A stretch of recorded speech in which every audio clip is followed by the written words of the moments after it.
Hi everyone, welcome to my I'veReadThis.com YouTube channel. Thank you so much for joining me today.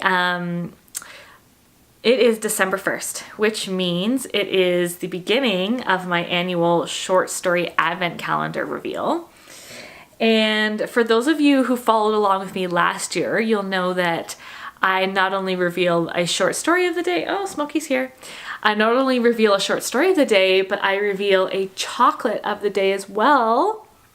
So I'm going to start with my chocolate advent calendar. So this year I picked the Godiva advent calendar. Last year was Purdy's and I wasn't that happy with it. So I really got high hopes for this one. Let's see what we got today. Ooh. Oh boy, these are a little tricky to get out. Little Godiva chocolate square. It's milk chocolate, which is my favorite. We're getting off to a good start here. And I also want to show you, I picked up an advent calendar for my husband this year because he loves little treats like I do.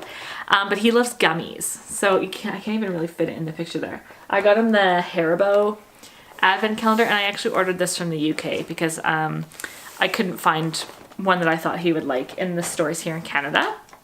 So maybe one day I will open that for you guys in front of the camera so you can see the kind of stuff that he's getting. I think it's going to be pretty good.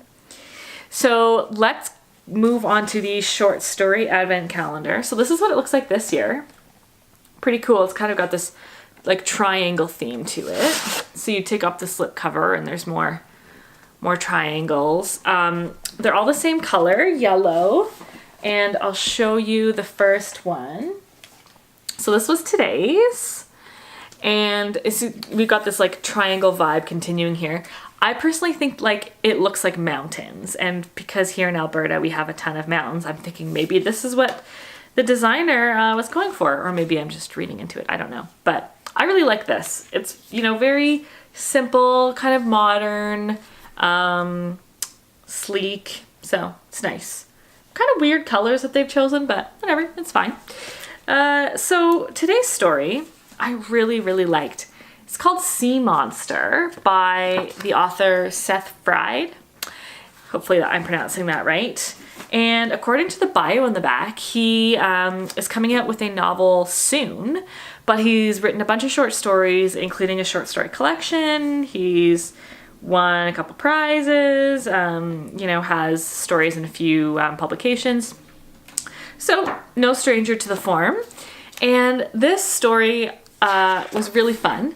So, it was essentially about a woman who, in a past life, was a sea monster.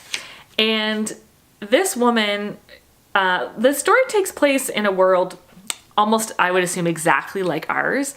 The only difference being that the humans, like inhabitants, are are aware of the past lives that they have lived, and they fully accept that they were like different kinds of creatures and animals in past lives, and they talk about it openly. Like it's an accepted thing. It's like a source of conversation for everyone. And she talks about how, you know, she goes on blind dates, and one thing that always comes up is, what were you in a past life?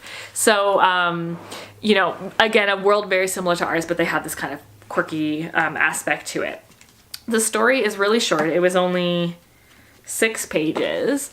And basically it was just about her revealing to her husband that she was a sea monster in a past life. And they never really specify what kind of monster, but she's at one point says she had many tentacles, so I'm kind of picturing this big like octopus type monster.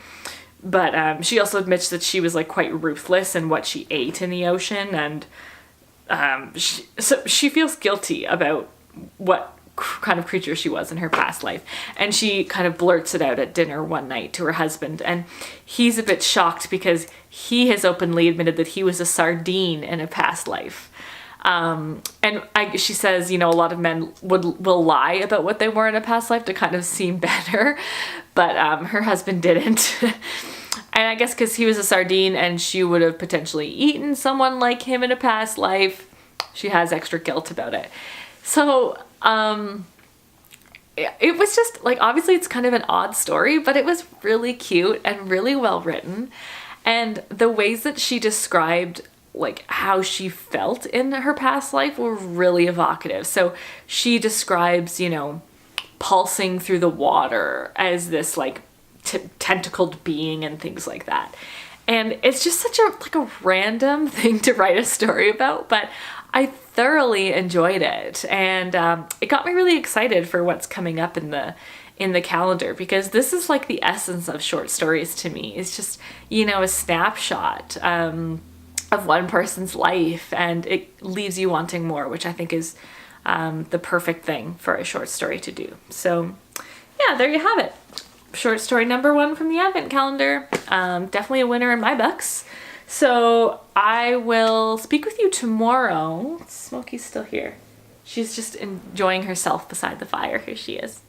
You say bye, Smokey. See you tomorrow. Yeah, I will speak with you guys tomorrow. And just a warning, my hair will not look this good regularly. I was at the hairdresser this morning, and she washed and curled it for me. But for those of you who followed along last year, you'll remember that my hair is usually quite messy and greasy and just like in a top knot at the top of my head.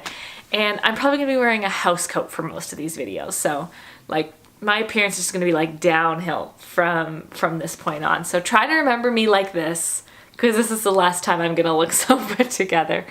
Thank you so much for watching today, and I will speak with you all tomorrow.